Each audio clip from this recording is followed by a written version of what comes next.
International space centre, जिथे भारतीय वंशाची अंतराळवीर सुनीता विल्यम्स गेल्या 9 महिन्यांपासून अडकली आहे, तर आता येण्याचा मार्ग मोकळा झाला आहे. नासा आणि स्पेस एक्सचा क्रू 10 मिशन आता अंतराळात स्थानकात आहे.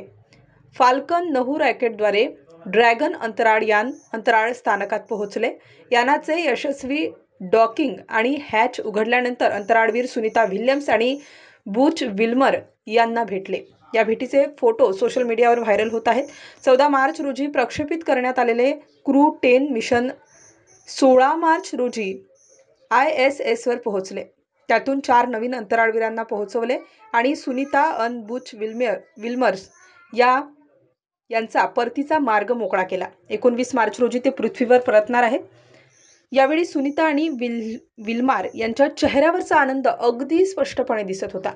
त्यांनी सर्वांना मिठी मारून आनंद व्यक्त केला. ते डान्स करतानाही दिसले.